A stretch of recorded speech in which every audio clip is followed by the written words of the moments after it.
challenge tribal with it. What niggas talking about?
Yeah, man, we about to go crazy. We about to blow the roof off this one, man.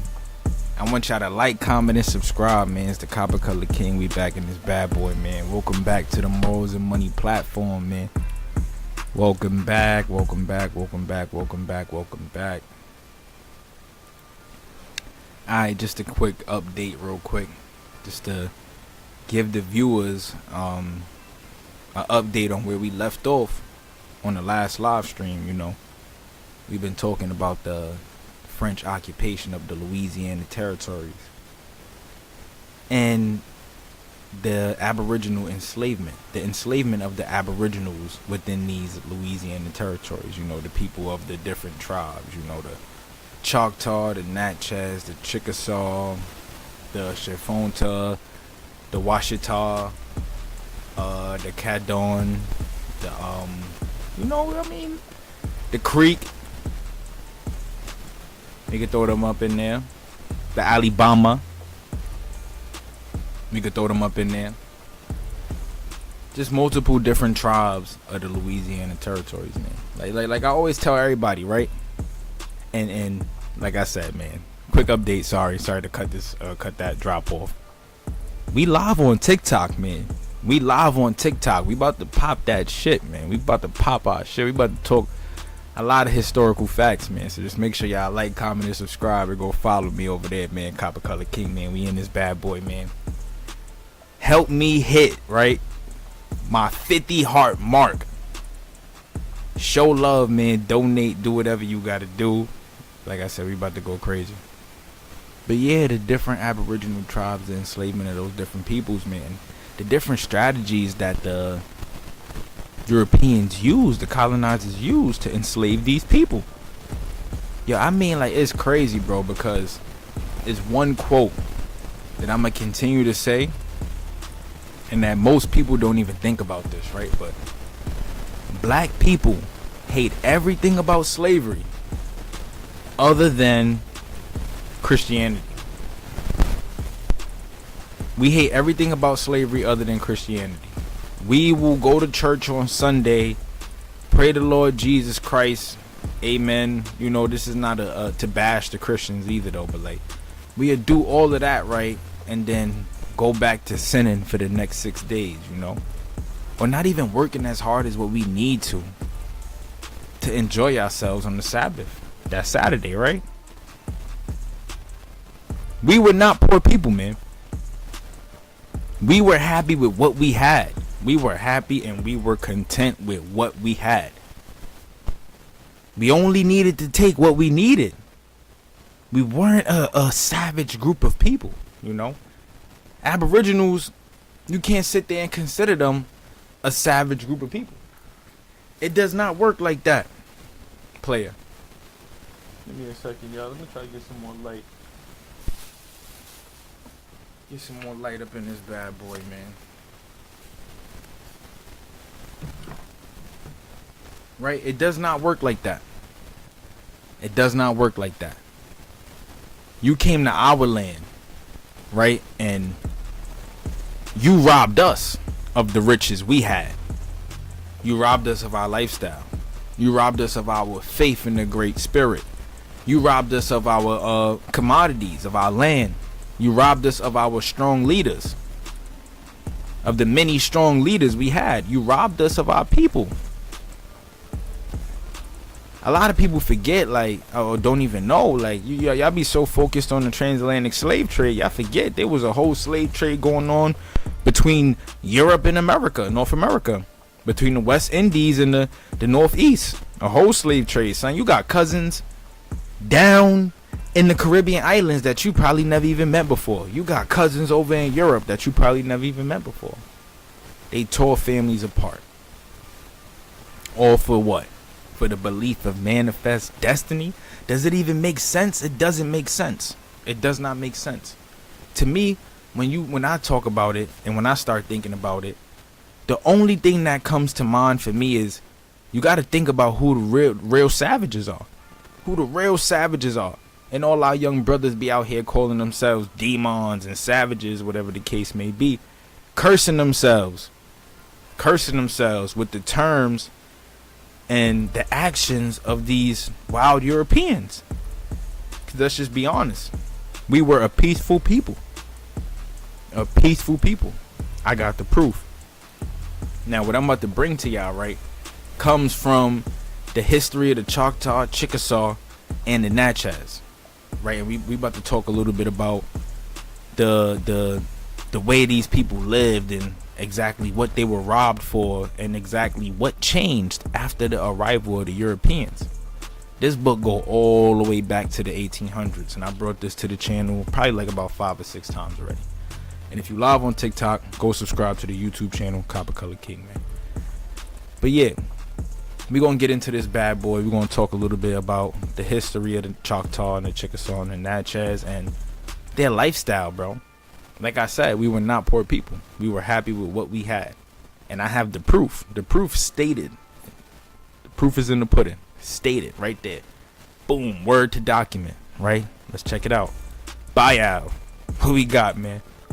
What we got? And like I said, this is from the history of the Choctaw, Chickasaw, and the Natchez, man. Run me up to them 50 hearts, man. Run me up to them 50 hearts, right? And I'll give y'all this book on the arm. I'll send it to y'all for free. Especially if you want to do some research on your people, where you come from. If you got family from Louisiana or from the Choctaw, Chickasaw, the Natchez lands, whatever the case may be. But let's read, man. Let's read. And just to show y'all, right, that we not capping around, right? Check this out. Right, check this out, y'all. Hold up. Boom. Boom. We not fucking around. Everything is legit, right? But what it says, so it says, from 1822 to the time that they were dispossessed of every foot of their ancient domains and driven away to a then wilderness, the schools increased in numbers, and the ordinances of religion were augmented, and a deeper interest manifested everywhere over their country, never witnessed before, as they, previous to that time, had intercourse with the debased of the white race, by whom they had taught in the school of vice, and nothing but vice. Therefore, the North American Indians have been accused, from first to last, of having no conception of an overruling providence, the creator of all things. Basically stating that the North American Indians had no belief in a greater or higher power. They called us pagans, right? And for those who don't know what a pagan is, to be a pagan, that's like a sun and the moon worshiper or worshiper of gods, you know, people who like believe in Greek gods, whatever the case may be. Like if you were a person who worship Norse gods or Greek gods, you know, something that's polytheistic, if you could even use that word, the belief in multiple beings, or even call it man God himself. There is no other God than the Most High, the Great Spirit. And they say that these people had no conception of anything like that.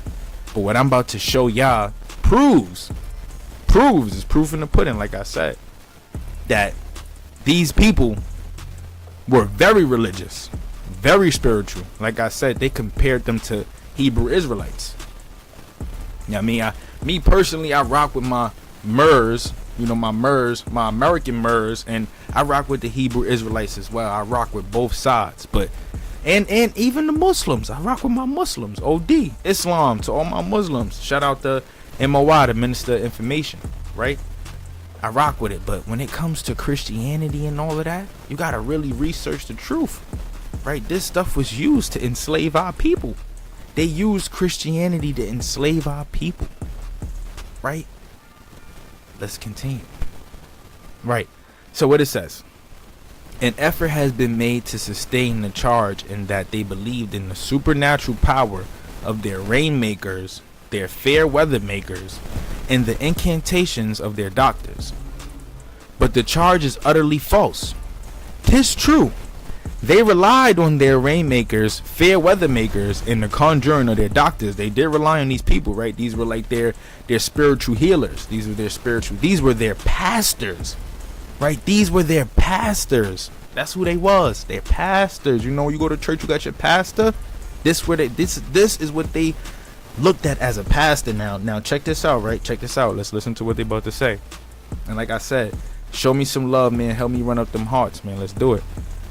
But it says, but the charge is utterly false, right? They did rely on them. 'Tis true. They relied on their rainmakers, fair weather makers, and the conjuring of their doctors, through the belief that by prayer and supplication, those personages had been endowed with supernatural powers by the Great Spirit. They believed that their rainmakers, fair weather makers, and their doctors had powers given to them by the Great Spirit, aka a pastor. That's the pastor, the pastor, the one that make you catch the Holy Ghost in church, the one that be having you looking all sorts of crazy up in that house of God, right? When we all know the body is the temple, right? If anything, man and women, we are the houses of God, because we protect and keep what is so precious in this world, the seed of life, right? Let's continue though, right?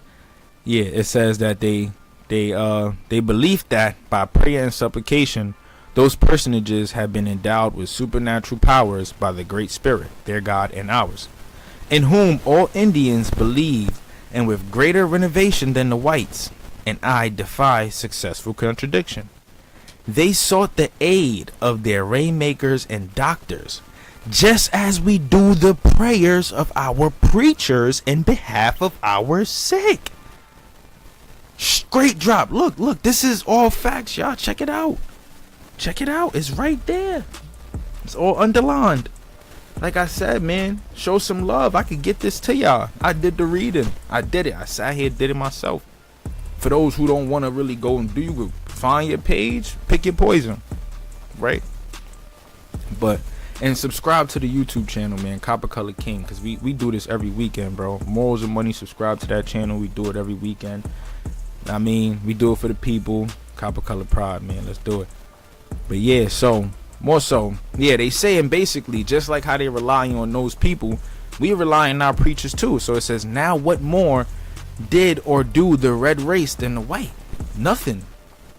Yet they call the Indians infidels, though they are today and always have been 10,000 white infidels to one Indian, and always will be. Big drop. Because what are they really saying? They saying that there's no difference in between our religious and spiritual beliefs. There is no difference in it in whatsoever way possible. If anything, at the end of the day, it's similar, quote unquote. You are just calling us out of our original character, out of our originality, because it's not what you know as normal. But we not bothered by what y'all do. For some reason, we just irritate y'all so much. And we will always do that forever. I don't even mind anymore at this point. I would rather get under their skin than be they kin. You hear me? Big drop. But at the end of the day, right? It says the Indians have also been called savage, and still so are called, because he suffered himself to be tortured with fear and anxiety in the belief of the existence of witches and ghosts, and that many were slain because they were believed to deal in witchcraft. By the way, this was something that was practiced in Europe for thousands of years. They did the same exact thing, right? But you say, remember Ilichichi. Ilichichi is a woman that they murdered for her alleged witchcraft. I do, but also point you back to Cotton Mather. The slayers of poor Ilichichi knew nothing of the injunctions of the Bible and were called savages. But Cotton Mather was an expounder of the Bible, and his adherents, the professed believers in his teachings, but he and they are called Christians. And Cotton Mather was an enslaver and a murderer himself. But because they're Christians and they believe in what they believe in, they're right. And because the Indians are Indians and they believe in what they believe in, they savages. Doesn't make sense. Doesn't make sense. Right?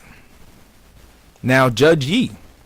If savage is recorded in heaven against the slayers of Ilichichi, is Christian also recorded there against the slayers of those charged with the witchcraft in Massachusetts? Is it just that the North American Indians alone must still be held up to view by the stigmatizing name savage? Though years ago they freed themselves as a people of all such nonsense, with thousands of the white race among the civilized nations. Quote unquote white race, because we know it was a lot of black Europeans, quote unquote, popping up in these Indian settlements. That's what created the Lumbee, right? That's what created the Lumbee tribe. Or you have some Yamasee, or not even Yamasee, excuse me, Seminole, mixed with the blood of a black European from the Caribbean islands, or the blood of a black European from South Carolina. It's all facts, right? Oh, I keep losing track. Right. Our own included are today the slaves of that most foolish and of all foolish superstitions, yet damned to be called civilized and a Christian people. Mayhew being a mission that's a mission where they had schools and other Christian related things, at whatever Catholic related things. The second mission, established among the Choctaws as before stated, was located on the eastern border of a magnificent prairie that stretched away to the west and south in billowy undulations, presenting a scene of fascinating loveliness unsurpassed. When arrayed in its dress of summer green, dotted with innumerable flowers of various colors, and the country in all directions for miles away was rich in all the boundless extravagances of picturesque beauty, where nature's most fascinating features everywhere presented themselves carelessly disposed and wild, munificent, unimproved, and indeed unimprovable by the hand of art. Right? Then it goes to say, and we're going to skip this whole part because this takes away from the objective of what I'm trying to teach y'all right now.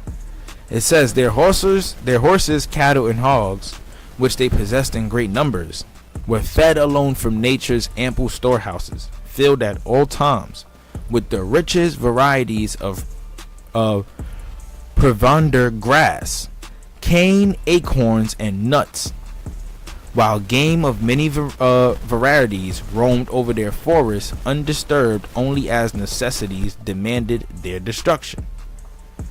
Birds of many kinds and of various plumage added their enchantment to the scene, right? That basically just described how abundant their civilization basically was. Everything was fed by nature, which means it was grass-fed cows, right? You had grass-fed chickens, roosters, turkeys, whatever. Grass-fed, not soy, not what, corn meal or whatever the case may be. You know, all of that other nasty garbage that they putting in the food that they got nowadays that's making the chickens and cows so freaking bloated. If you know, you know. They're destroying the where our food comes from. They're destroying it, and they're locking up everybody who has any type of grass-fed related farm out there. Go do the research yourself. I'm not going to expose too much on that because it's fed related, and we don't want to get into no business with the feds, right? But it said it. Nature's ample storehouse, filled at all times with the richest varieties of provender, grass, cane, acorns, and nuts. Some of the most nutritious things that you could possibly had eaten at the time. That you could have ate at the time, sorry.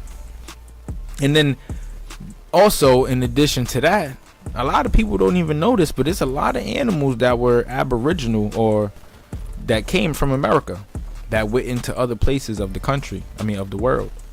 Their birthplace, where they come from, where they first stood up, a lot of animals, they come from here. Horses, camels, turtles, a lot of them.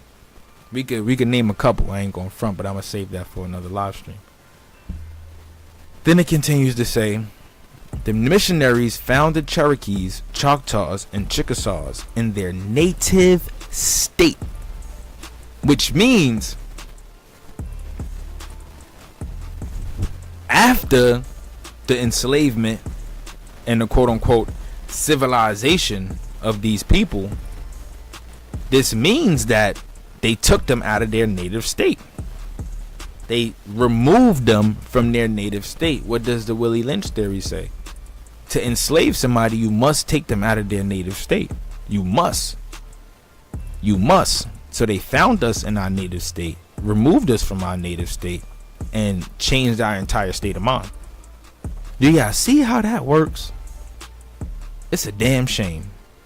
I ain't even gonna front. It's a damn shame. I ain't even gonna lie, right? But let's continue. That of morality unadorned, yet struggling into the dawn of civilization, as those who had heard afar the roar of the world's civilizations, and roved impatiently to the shore. And they soon learned that even the despised, defamed, and downtrodden Indian rejected not God's law improvement, nor was wanton in ability, while their sentiments found an expositor, and every feeling an oracle in his untutored breast. Therefore, they sought to make them religious through their best feelings rather than their worst, through their gratitude and affections rather than their fears and calculations of risk and future punishment. And they found by giving them the least advantage of instruction, they glided into refinement, and also found that there was that sentiment in the Indian that gives delicacy to thought. They took advantage of us, and there's a term for it, right? Naive, because we were so naive. Right, because we were so naive, they thought that to be the best way to take over our people. Right, but let's continue. Right, I got another part for y'all. Right, so this is something that the Europeans did. Right, listen to this. They first studied and made themselves acquainted with the various dialects of the Indians, complicated languages. Difficult because the combination of signs and words, because they used sign language heavily. They was always using sign language. That's a way that they communicated with one another, through sign language. And that's something that the Europeans didn't really have a clear understanding of when they came to America. That cannot be reduced to any known rule. They administered to the wants of the sick and dressed the wounded. They brayed the sickness and death and preached the tidings of peace on earth and goodwill to men. And today, through the long since, all have gone to receive their reward. What are they saying? What are they saying? Think about it. We still ain't getting no reward, right? But that's also because once they reclassified us as black, it took away from our nation status. You know, you can only receive any type of funds from the government as far as like reparations and stuff only if you could connect to the nation, because these are the people they signed the treaties with, and those signed treaties are like government documents basically. And if you were a person in America right now that knew how to go about that in the right way, then you probably could come up on some bread, right? But you would have to change your whole race classification status from black to wherever your tribe comes from, and Lord knows how we could do that. You know, I haven't even found nobody out there yet that has been able to explain to me how to do that. I wouldn't even do it, because I don't even want to be a part of whatever they got going on right now. I'm a part of the history, or my story, the mystery, not history. That's his story. Let's continue though. But in their early labors of love among the above named people, what did those, and above named are Choctaw, Chickasaw, Creek, Cherokee, and Seminole, they say, what did those self-sacrificing men and women find? They found the Indians' confidence was easily gained because they were naive. We are naive. And as easily retained by just and humane treatment. They found that he was not vicious nor bloodthirsty, an untamable savage, as he was ever and has been so unjustly represented to be. Right? They said that, yeah, they found out that he wasn't a savage. He wasn't vicious. He wasn't bloodthirsty. That was just representations, you know, opinions that other people had based off of no factual knowledge, right? Just based off of ethnocentrism or eugenics or racism, quote unquote, or the caste system, or just believing that people that don't come from where they come from cannot even be something compared to them because they're smarter, they know more, and their quote unquote society is better, more influenced, right? But yes, they found that unlike his white defamer, he never was profane. He took not in vain the name of his God, the Great Spirit, nor the names of the subordinate deities, to whom his religion taught him the supreme Great Spirit delegated supernatural powers among men. Whatever he loved, he called it good. Whatever he hated, he called it bad. Of whiskey, he said, Oka ki a chukma. Oka ki ka chukma. Water not good. That was all. And basically that's like referring to alcohol, because they used whiskey as a means to enslave the people as well, and to kill the people off, to kill a lot of people. You see, alcohol is bad, man. And I don't mean to stop anybody from having a good time, but like especially like during like right now, like it's Ramadan and stuff like that, like, and that's for my Muslim folks. Like if you can, just stop drinking. Just cut it out. No more alcohol. That shit is deadly. It is deadly. It'll change your life in the blink of an eye. As a matter of fact, if you young and you abuse it now, when you get older, it's gonna come back to haunt you. Ukaki chukma. That water no good. It's no good.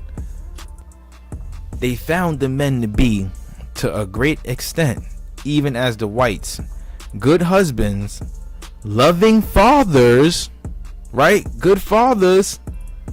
Good fathers. Think about that. Good husbands and loving fathers, meaning that they kept their family together. They kept their family together. That's what that means. 100% different from the likes of what we see today. 100% different of the likes of what we see today, because families don't stay together no more. Families do not stay together no more. Families are more divided and more separate. Families don't stay together. And that's facts. That's nothing but facts. But yeah, let's continue, right?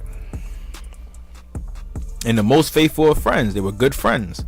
The women, devoted wives, adoring mothers, and equally true as friends. A peaceful society, a collective society of good people, of friendly people that stick together. Proof, right?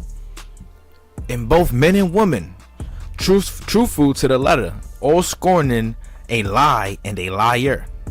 They did not like lies or liars. For those who don't know what scorning mean, to feel or express contempt or derision for. He tended to scorn technological advances he did not come up with himself. They hated lies and they hated liars. They scorned them. They found among all the white men the attributes of the heroes. In truth, honesty, fidelity, and patriotism, unsurpassed in the annals of the human race, all sustained by incontrovertible testimony for 2 centuries past, yet with many foibles common to the fallen race of man, but with few of the prominent and debasing vices of the white race. They found them to be a race that defied the tortures of an enemy to produce a grown. This was of the Indians they speaking about. The Choctaws and the Chickasaws and the Natchez, right? They defied tortures that made people groan, or that made people cry, or that made people manifest any pain. They defied people who like to put people on a stake, either man or woman, to the ground and burn them to death by degrees. And they would expire without a moan, chanting his or her death song defiantly to the last grasp. They found them, in literal sense of the word, to be communists. And this is funny that they say they found them to be communists, right? Basically calling them like socialists, basically, right? And just listen to the description, right? Just listen to the description. To call them communists is kind of extremely left for me, especially after reading and doing my own research on these people, and even seeing in this article how they explain the Aboriginal people to be. And it don't sound like a communist to me. But I come from America, where capitalism been something all my life. No matter what, even if they say this is a socialist economy or this is a democratic economy, it's capitalism at its fullest, no matter what. Right? But yeah, they said whatever they had was cheerfully bestowed to any needy of their tribe. They shared. They like to share. Will I let my brothers suffer when I have plenty? Why would I let my brothers suffer when I got plenty? I can share with my homies. I can share with all my peoples. You know what I mean? Break bread. Right? Break bread. Let's break bread with the folks. It sounds kind of familiar. As a matter of fact, it just makes me even think about myself, because I think about this all the time. Why I don't want to know everything on earth. I need other people around me to know other stuff. Right? I guess it's just the Indian in me. Replied an Indian to a white man who advised economy by saving her superfluous meat against the scarcity of winter instead of dividing it among his fellows. The white man tried to get him to keep it all for himself, but he said, nah, I got a lot, might as well share. His generosity and his hospitality were extended even to an enemy, whose life was safer if he entered his cabin and partook even a drink of water. Think about that. You see that? You see that? And they call these people savages. That's crazy, bro. That's crazy. That's crazy. His generosity and his hospitality were extended even to an enemy. An enemy of an enemy is my friend. Basically, we're going to show love to the enemies, everybody. If his life was safe, if he entered his cabin and partook even a drink of water. And this is all because of their hospitality rule. The religion of Jesus Christ fell upon the ear of the red man as a bright and beautiful elucidation of his own vague but often sublime conceptions. And under the mild teachings of the devoted missionaries, he adapted himself to the spirit of the age and accepted his new surroundings because of the power which led him on to civilization was that of the soldier of the cross instead of the sword. So because they brought something religious, it made them open up to it. All right, we're going to be open to this because it's not violent. But then at the same time, you're changing our very way of thinking, enslaving our minds mentally. The missionaries also found them with the knowledge of good and evil. They were too imbued with the eternal principles of love and hate, feeling that they were by nature intended to be free. To be free. They did not believe in being any type of slave. You know, basically, according to these people, God said we could be free. The Most High said, go and be free, my children.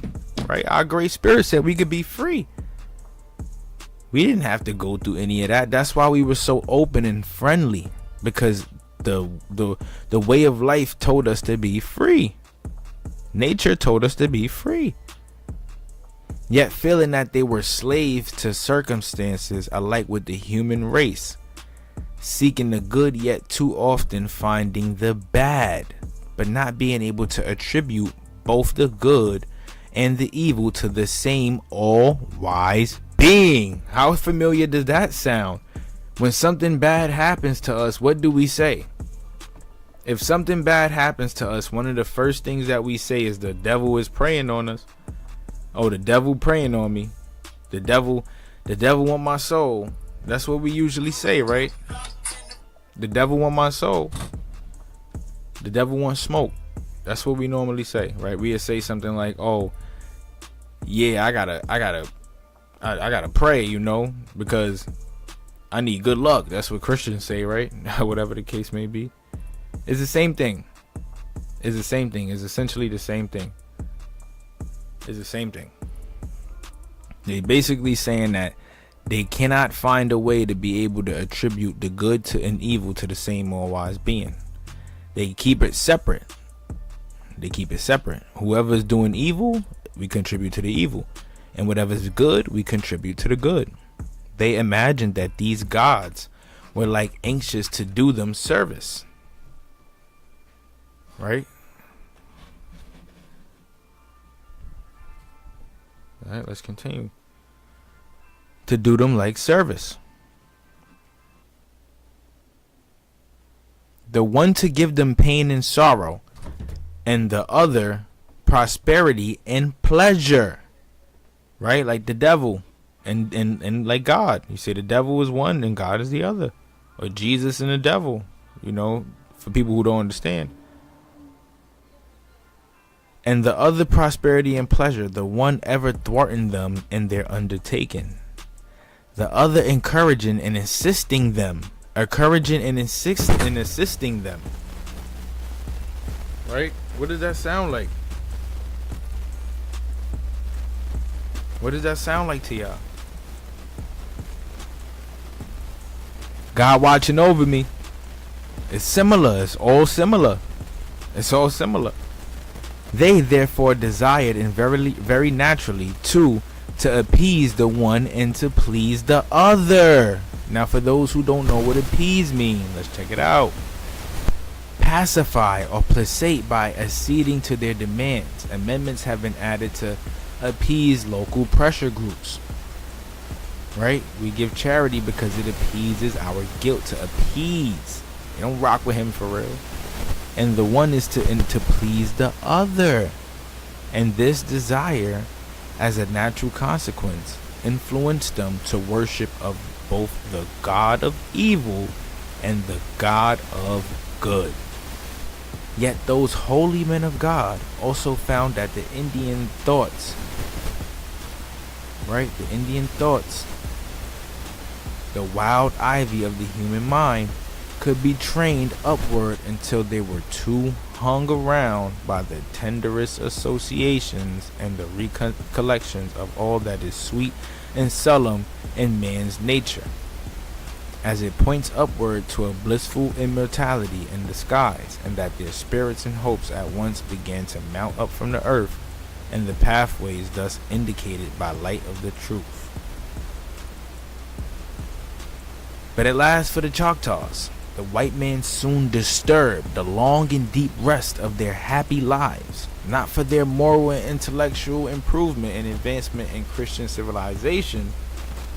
Right? What did they do this for? You about to let us know. The author about to let us know. Watch this. We about to go crazy. but alone for their banishment from their ancient domains of contentment and bliss to impoverishment and humiliation in distant wilderness in the West, with the injunction, root pig or die, where there was actually nothing for which to root. Check that out. It says it right here. They disturbed them for their moral and intellectual improvement and advancement in Christian civilization. All the Christian worshippers. There you go. There you go. Black people, please pay attention. Copper colored people, please pay attention. Because when I say this is all facts, everything you gonna see what I'm reading right here is all facts. Because I swear to God, like I said, your family member will pop on you for their belief in Jesus. They'll break it on you. Just like those religious wars, right? Like when we look at the religious wars back in the day, people fighting over religion.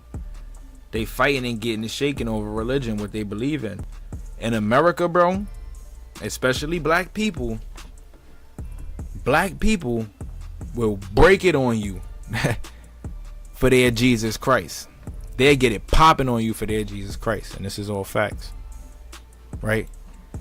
There were many things which served to awaken in the minds of the early missionaries to the present 5 civilized tribes, when living in their ancient domains east of the Mississippi River. Sad and I don't even know how to pronounce that word. Melancholy reflections. They beheld all around them indubitable evidence of the former existence of a larger population, who lived long prior to the people among whom they labored, and had in the years of the long ago performed in their part upon the stage of life, and unremembered passed into the secret chambers of oblivion.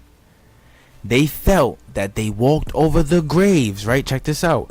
Of a long succession of generations, ages before moldered into dust. Deep. Because what are they basically saying? What are they basically saying? When they say that, what are they basically saying?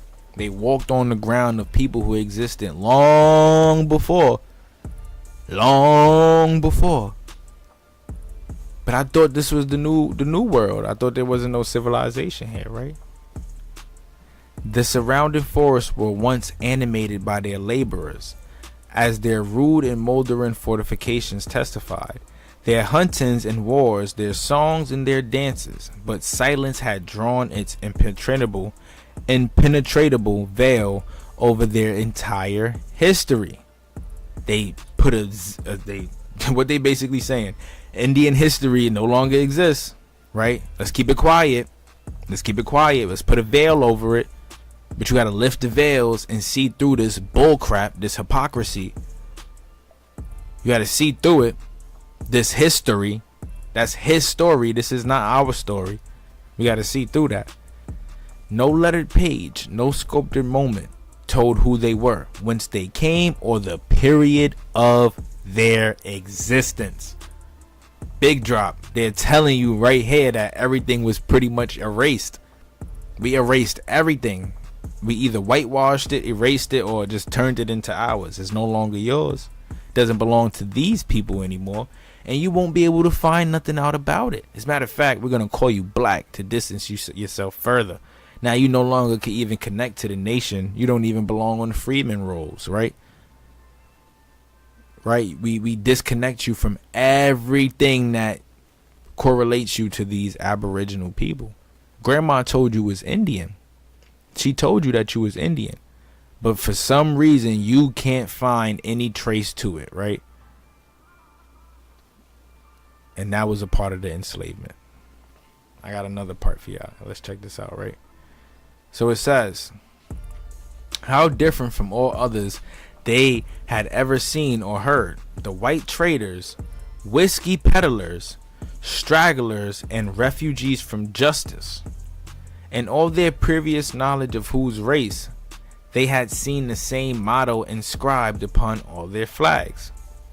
traffic and trade, war and strife, referring to the Europeans. But now they came disrobed of every appearance of greedy gain, and all implements of war and strife, and teaching the strange tidings of peace on earth and goodwill to man. Nor were the missionaries scarcely less astonished to find the people who had been represented to them by the tongue of calumny as a set of savages to be quite the reverse. Even a remarkable people in many aspects, not savages. They were remarkable people, talented, skilled hunters who, like they said, took care of their families, who kept people together. You know what I mean? Who kept their nations together, kept the nation fed. Grown crops, became masters of the land, jacks of many trade, masters of all.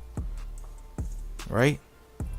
First, for their native moral principle, their innocence of all hypocrisy, lying, all forms of deceit. They ain't get down with that. In all their social relations with each other.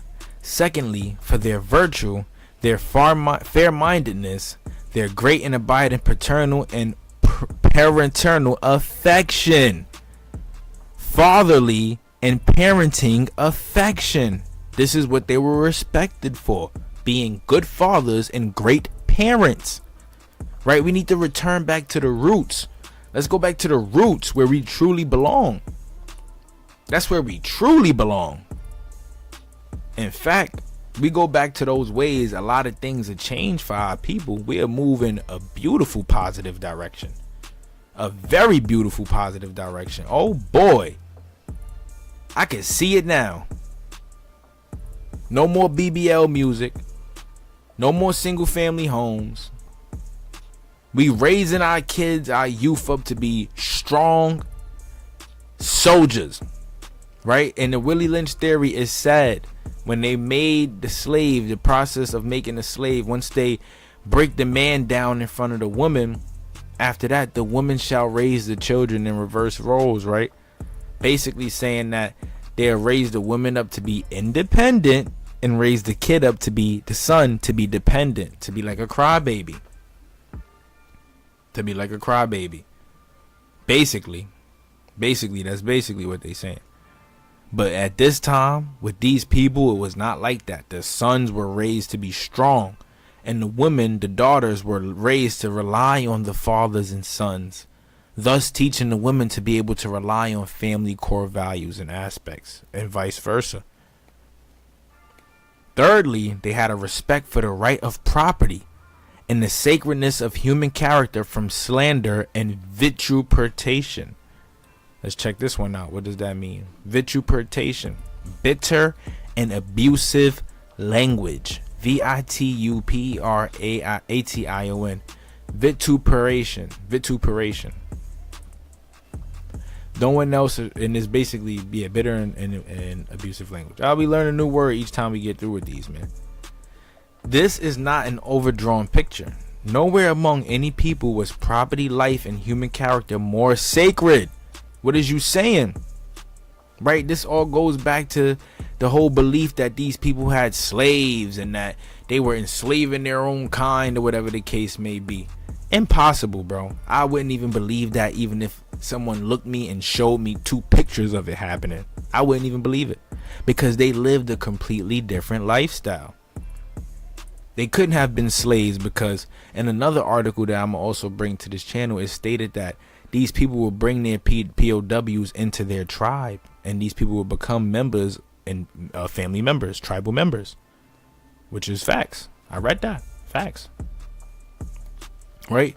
But it says, yeah, any people was property, life, and human character more sacred, and hypocrisy and lying less known than among the ancient Choctaw, Chickasaw, Cherokee, and Muskogee. What that mean? What that mean, and these is all the tribes, by the way, that were connected to the Hebrew Israelites because they had the same beliefs. Each of these tribes have a one monotheistic belief system, a one great spirit, and that's it. Nothing more, nothing less. Each of those tribes, this is including the Yamasita Creek as well, Tuscaroraans as well, a one great spirit belief system. outside of the Natchez, who happen to be sun worshippers, and also other tribes in Florida. But the author says, I speak from personal knowledge. They also found them to be a people with immovable faith in the supreme being. They found them to be a people with a movable faith, a movable faith, a movable faith, a movable faith, an immovable faith in the supreme being. Big drop. Ah man, I wish I had the drops, the bomb effect, man. I gotta get my effects up, man. I gotta get my effects up, cause that needed a bomb. That needed a bomb, bro. And possessing a great reverence for powers and abilities superior to those of Earth, though to some extent materialistic in their conception, but totally ignorant of the white man's ideas and views of Christ and the Father. They had no clue. Remember, ignorance means to have no knowledge of. Not to be stupid or anything. To have no knowledge of. They had no knowledge of the white man's ideas and views of Christ and the Father. They regarded the Great Spirit as the source of general good, and of whom they asked guidance in all undertakings. This is basically like when folks say, when they be like, oh yeah, man, God got me, right? The Most High's guiding me. That's my guiding light. It's the same thing. They had the same type of perspective on their religious lifestyles, right? And they implored aid against their enemies, and to whose power they ascribed favors and frowns, blessings, successes, and disappointments, joys and sorrows. And though their faith may have been seemed cold to us, and their ceremonies frivolous, ridiculous, and even blasphemous in our eyes, these people were conducting the real blasphemous activities though. And let's look up what blasphemy means. Let's not forget. Is it, oh, they're gonna show us a video game? No. Blasphemy is basically like that same thing when they speak about that pagan stuff, when they're getting all paganistic and stuff. Blasphemy. That's blasphemy. You don't know nothing, right? But in such light as they had truly walked, with ready and sincere acknowledgement of human dependence on superhuman aid and mercy, can we say as much for ourselves? Do we walk according to the light we have as truly and faithful as the unlettered Indians did? The author basically questions he questioned the actions of the white man, of the European. They saying that these people walk with light. It's blasphemous in our eyes, but they truly walk with light. Do we walk with light? Do we truly walk with light? Blasphemy, the act or offense of speaking sacred religiously about God or sacred things, is profane talk. That's blasphemy. And that's like that paganistic stuff. But for these people, how can you even consider that blasphemous? Right there, monotheistic, that's for one. So you will go over there, preaching about Christ and Christ being your Lord and Savior. They saying the same thing about the Great Spirit. So how in the hell would you even look at them as being blasphemous? This is just all coming from your point of view on life. Because how you look at life, how they looked at life, they felt like their Christ was better, was the better person, the better individual, the better belief system, that being a Christian was better, it was more civilizing. That's how they looked at life, right? What else? I got another part. And you know what, as a matter of fact, we're gonna save this part right here, right? We're gonna save this because I'm not even gonna front. They start going crazy, bro. They start going crazy. So for me to sit there and just give y'all all that heat right now, nah, we gotta break this bad boy up. It's something else that I actually wanted to dive back into, right? And like I said, a lot of the tribes, they were pagan. So this is not to say that every tribe in the United States had that belief in the one monotheistic spirit, right? Or that one spirit. We have the Navajo. They refer to these people as pagans, right? And we have it. The term is right here. And let's just read, right?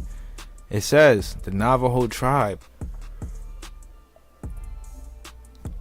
of Indians is the largest and sturdiest in the United States, numbering approximately 8,000 in 1868. A lot of these Navajos were dark skinned too, though. They have increased according to the latest statistics to about 42,000. The majority of these are still pagans. They are still pagans. So that would just mean I got to do more research on the Navajo myself. Were these people sun worshippers? Because they're referring them to them as pagans. Look what it says. Hospitals and dispensaries are potent factors in the conversion of pagans. They called us pagans. They even called the Choctaw and Chickasaw. They called them pagans because of their belief system, which is blasphemy in itself and ignorance, because you have no knowledge of the way we like to live. It took people like C.B. Cushman and James Adair to live with us, or live within the tribes of the people for years. For years, basically. It took them that time to live with us for years for them to understand our ways of life, or the Aboriginal ways of life. But like I said, I wanted to dive back into this bad boy. The intertwined threads of red and black peoples. And we left off on page 17, right? Speaking about the enslavement of the Indians in Louisiana, or in the Louisiana territories. And they're going to go into religion too, and how they use Christianity and Catholicism to take part into that slavery. And I just want to bring all of this full circle so we could get a better understanding of exactly what was going on at that time. It'll help us connect more to our I'm reading the word central, connect more to our roots, and to understand why they have taken us so far away from where we truly belong. And I don't mean by saying taking us on a boat. I mean mentally and spiritually. They removed us from where we truly belong. And in the last one, we left off on this page right here, page 17. And what they spoke about, what I got it underlined, it said he links its importance, speaking about this man called Galilei, right? They said he links its importance to the economy of the 13 colonies, the formation of the South, and the creation of the plantation system. Galilei argues that large-scale sophisticated Anglo-American slave networks operated across the Atlantic seaboard, capturing and forcing enslaved Native Americans out of the South, while at the same time drawing enslaved Africans into the South. Right, that's where we left off, which we all know. Like I said in the last live stream, man, you can't sit here and even say this is facts, because the people y'all were bringing in were coming from the Caribbean islands, and those people are makeups of different ethnic backgrounds. A lot of them being Indians, a lot of them. Right, but we're gonna pick up on page 18 right here, and this is when we start going in more into the slave trade, the Indian slave trade, and they're gonna start dropping some real gems. So let's check it out. It says the English Empire was also able to consume as much of the natives' commodities as the natives could produce. Here we go, going back into these to the commodities stuff, man. Just taking everything, right? Like I said to y'all, we were not poor. They took everything from us. We weren't poor. Oh, sorry, y'all. We weren't poor. Right. Including the trade in Indian slaves, right? This was the high topic commodity at the time, because these were the people who worked the plantations, who worked the fields, who could get the crops in order. The ones that you could whip, and you could get them to work and produce this labor without even paying them, without even caring about their well-being. They knew the land, so let's exploit them for the knowledge they have of the land. This trade infected the South, it set in motion a gruesome series of wars that engulfed the region. For close to 5 decades, every group of people in the South lay threatened by destruction in these wars. Huge areas became depopulated. Thousands of Indians died, and thousands more were forcibly relocated to new areas in the South or exported from the region, or even just left on the plantation. Right, so it says, we're going to skip this part right here because it's irrelevant. In fact, the writing of early colonial legal codes, the socio-spatial organization of white households, and even the spread of Christian evangelization and the colonies were responses to unending warfare against native nations and the subsequent enslavement of native people.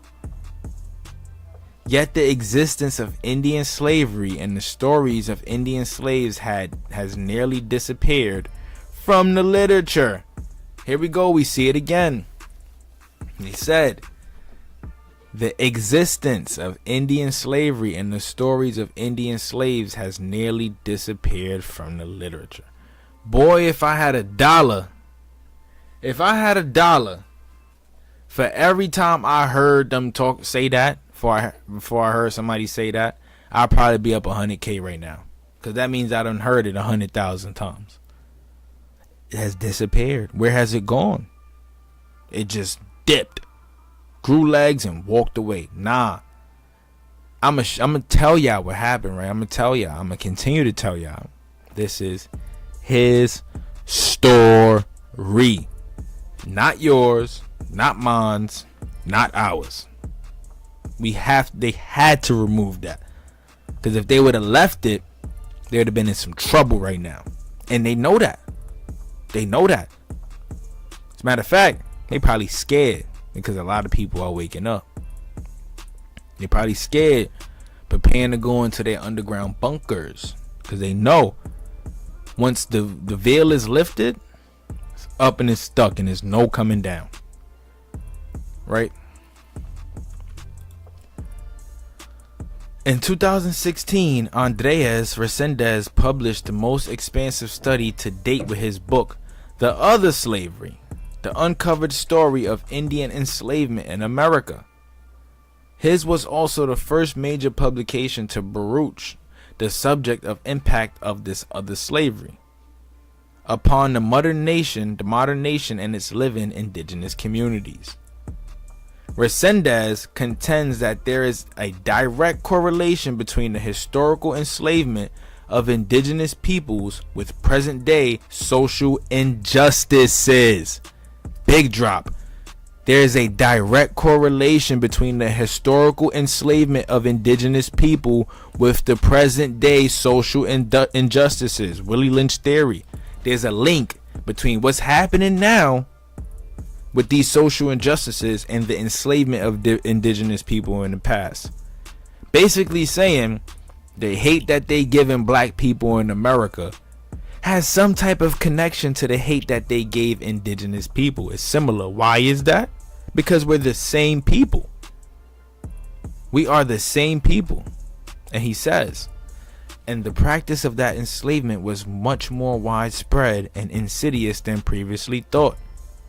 A Latin Americanist, his primary focus is on Spanish colonial Mexico, where most of the tribes in the southeast migrated from. You hear me? They migrated from this colonial era. We read that in the book. Check out my previous live streams. We're gonna drop that one again too, because that story was just too damn good. Too damn good. There he establishes the relationship between the massive Indian slave trade networks operated by the Spaniards with their silver mining operations. He also links the role of Indian slavery with the colonization of the American West, where slave raiding and trafficking networks systematically yielded thousands of Indian slaves. This was in the American West. California, Seattle, New Mexico, Texas.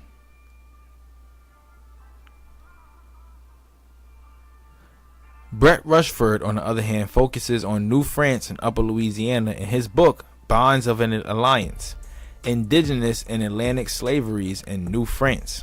And we got parts of that too. We're going to bring that to the channel real soon.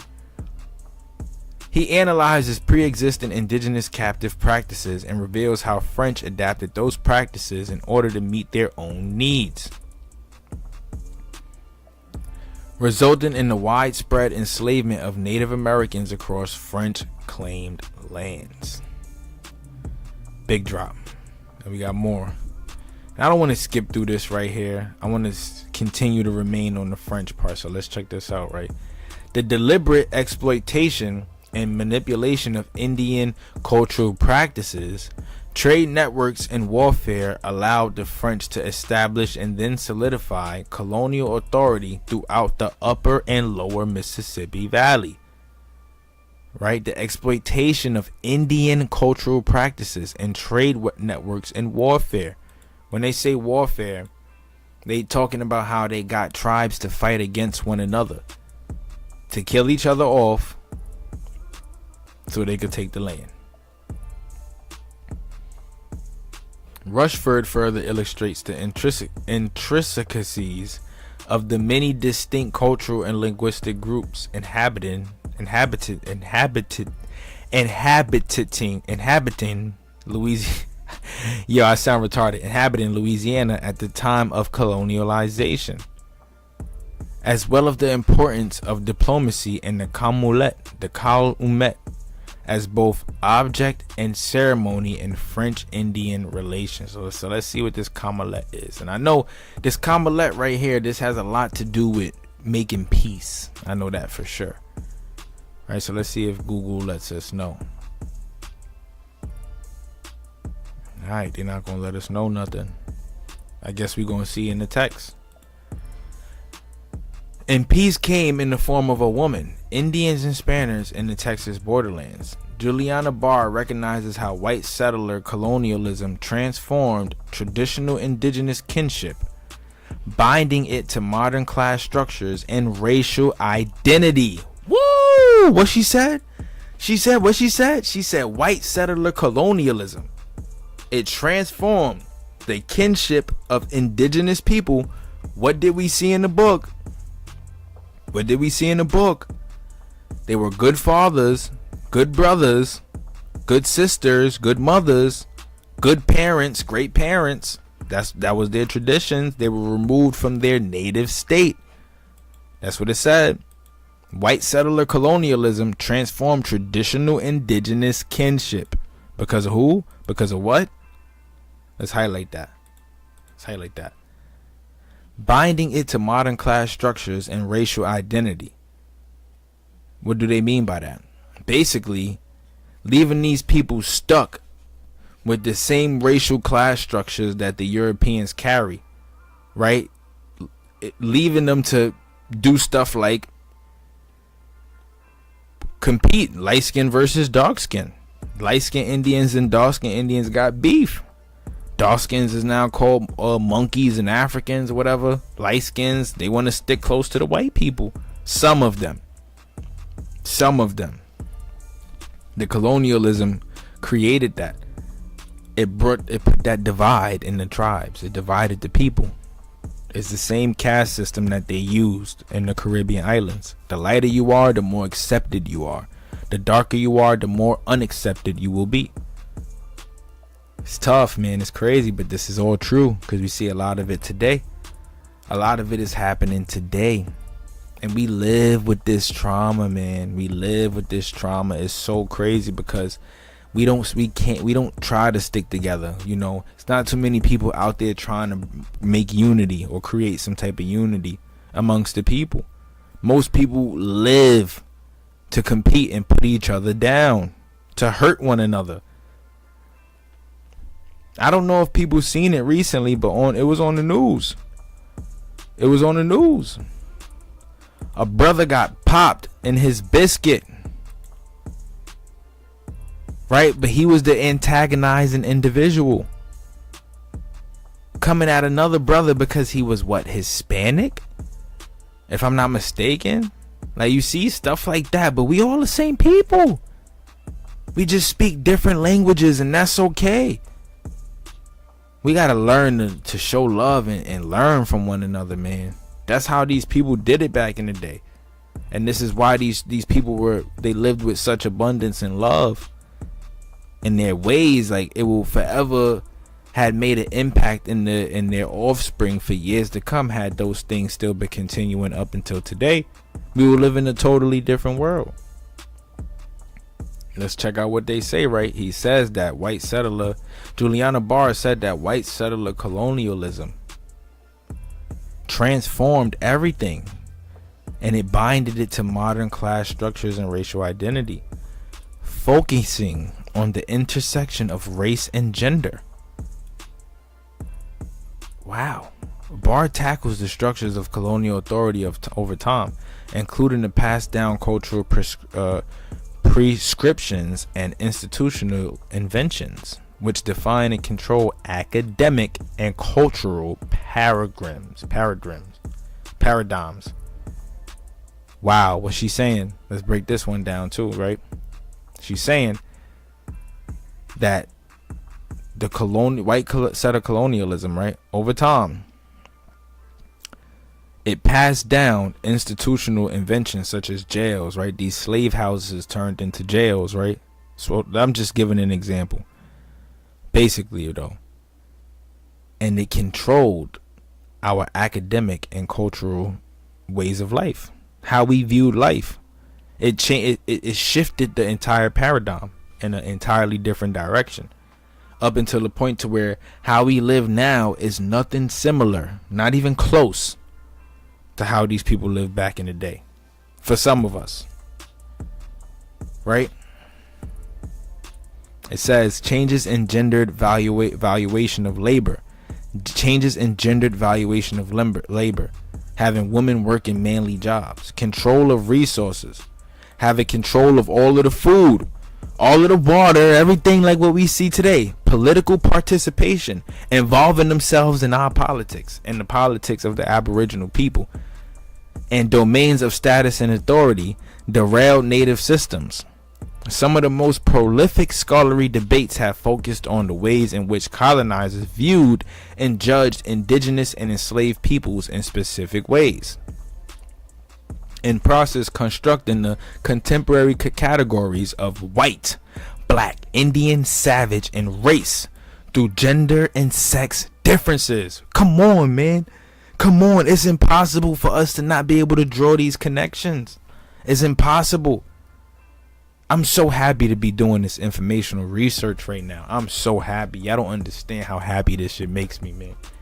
Like, honestly, like it takes my brain on such a journey, because what I do, right, is I take these readings and I go out there in the real world and I just pay attention and I observe, and I see how a lot of this really altered and changed things. It changed it so bad that people now walk so ignorant to the idea that they living in a world that is not controlled mentally by them. Everything that they doing is being controlled by someone else, because they're altering our state of mind.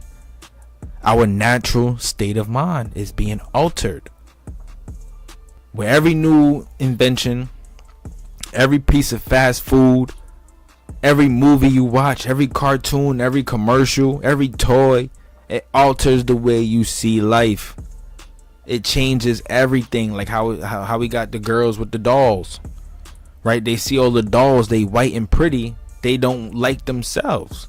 I watched the movie Them recently, and the daughter in Them was ashamed of being black. Her demon was a white girl. That was her demon, a white girl, haunting her down and made her put paint all over her skin. White paint. That right there is a reflection of the self-hate. People bleaching their skin. You know what I mean? Not being proud of their hair, happy with their hair, putting weave in their hair, makeup, making their skin lighter, Botox in the lips, just not being happy with who you are. I mean, it's a status thing. It's a category. It's a category, and it, at the same time, is what people like to be accepted. They seek approval from other people. But once upon a time, our people didn't move like that. You didn't need to seek approval. Why? Because everybody was treated equally. Like, ain't that crazy? But look at how we live today. It's a damn shame, man. It's a damn shame, right? It says it is in this way that the dominant culture has long departed from indigenous perspectives, oral histories, and knowledge production. Recognizing these exceptions for the majority of mainstream historians, American history has been little more institutionalized nostalgia or national propaganda. Highlight. Institutionalized nostalgia. That's crazy, bro. That's crazy, bro. It's crazy. Any mention of natives and slavery together has been deeply contrived and predominantly successful at eschewing Euro-American collective guilt. What do they mean by deeply contrived? I like breaking stuff down for people. We can't be out here all slow. As an adjective, contrived describes something that appears artificial or forced. Any mention of natives and slavery together has been deeply artificially forced and predominantly successful at eschewing Euro-American collective guilt. Most studies focus on pre-existing indigenous captive practices, such as captive adoption between warring tribal nations, and between warring tribal nations and deem them as having been equivalent to European models of slavery, which is cap. They saying it right now. It's cap. They saying that one of these artificially forced motives or ideas is the fact that indigenous slavery was the same as European models of slavery, but it was not the same in not one token at all. It wouldn't even be considered to be slavery when you're talking in terms of Aboriginal people. As we saw in the book, it said we didn't do our enemies that way. We didn't disrespect or do bad by our enemies. We helped our enemies. I mean, we'd give to our enemies if we even had to. You feel me? You feel me? It's crazy, bro. Right? That's why I said, like, I love doing this research, because you look at stuff like this, right? You get these sentences, and then I look at the history books, right? And then I watch me some videos, learn more about their ways, habits, lifestyles, this, that, and the third. And then when I think about it, I always say to myself, like, dang, like, it sounds like I would have been happier living with them than living in the world that I live in today. It's crazy, but yet they say that these people were savages. They said that they enslaved and went to war and killed off each other. That didn't happen until they started forcing us to do so. Forcing us to go against one another, crabs in a barrel. Right? Rather than confronting settler complicity in the development of institutionalized social racism systems and the introduction of slave-based economies in North America. War, captivity, and bondage occurred pre-contact, but these practices were fundamentally different from white settler colonial systems of chattel slavery. Right? Further, indigenous people were not monolithic, and customs varied greatly across the Americas. True, some indigenous groups, most of which were in Central America, practiced forms of captivity prior to contact that closely resembled European constructs of slavery, as they were connected to religion, ritual, and imperial power, like the Aztecs. Right? Y'all know about that story, how they sacrificed 84,000 people in one night. A lot of this was being done by the sun worshippers. Right? And even in the History of Jamaica book, it states that the invading tribe, which would have created the Arawak speaking race over there in the Caribbean islands, the invading tribe were more violent than the tribe that was native to that land. They were not warlike peoples. just like the Muskogees, Creeks, Choctaws, and Chickasaws.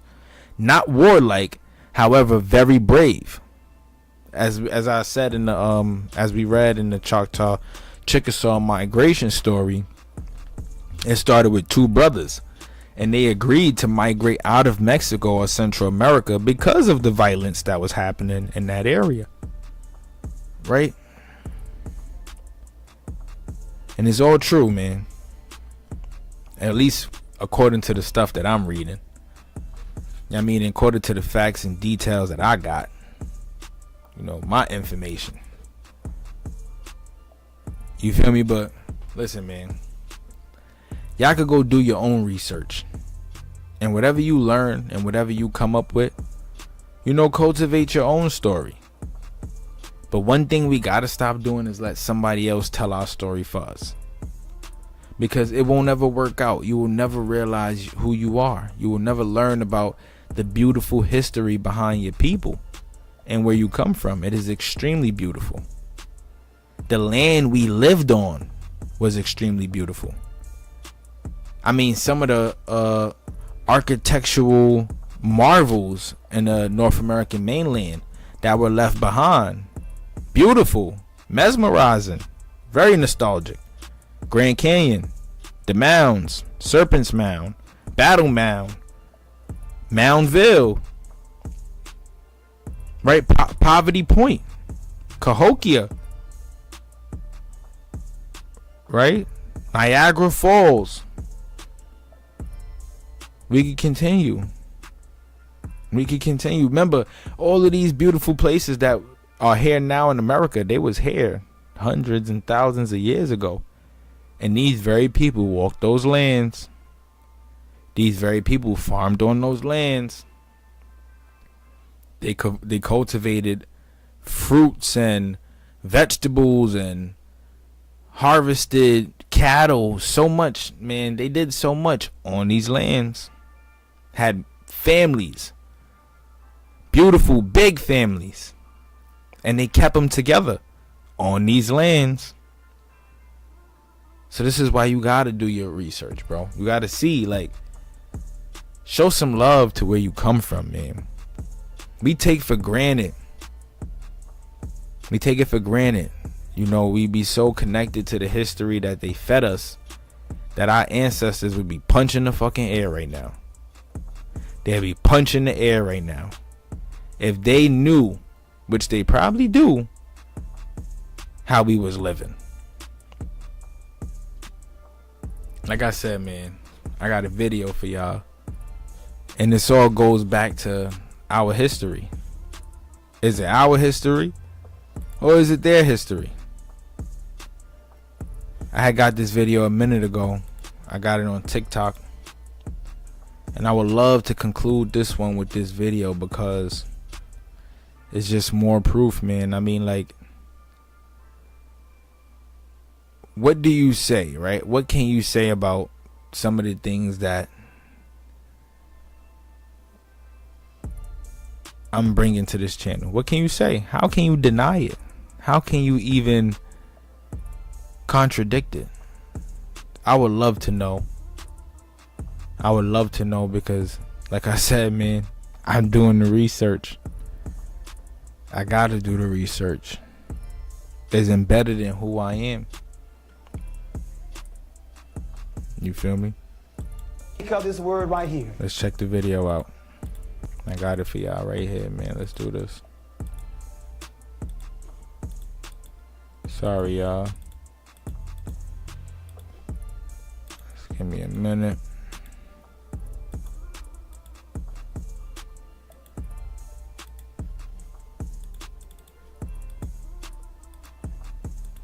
Got it. Let's do this.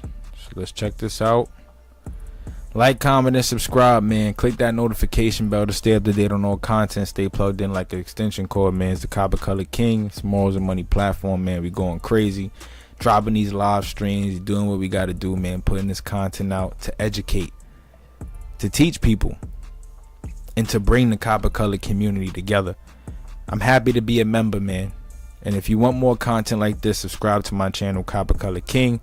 I will be going live with the Minister Information tomorrow on his channel, the MOI channel. Make sure you go subscribe to that platform. Follow me on TikTok, Copper Color King. Let's check it out. Which is nothing but his story. You didn't know that? It's all history is. It's somebody's story. You know what I'm talking about. Columbus didn't discover America. He was lost. And the end discovered him. And Abraham Lincoln didn't free any slaves. Well, another way to look at it, my story, is very, very close to the word mystery. And I want to clear up a couple of mysteries right now. The book is titled Great People, Past and Present. What happened to a people that built the pyramids and yet now live in projects? What happened? What happened to a people that were the first to read and write using a term called hieroglyphics? And when he's talking about, and for those who, matter of fact, if you want to go check this video out, you can look it up on YouTube. His name is Jawanza Kunjufu. Go check out his video. I know millions of people probably already done saw this. He has some dope videos. I watched them probably like 6-7 years ago. That's when I really started opening my mind up to this type of stuff.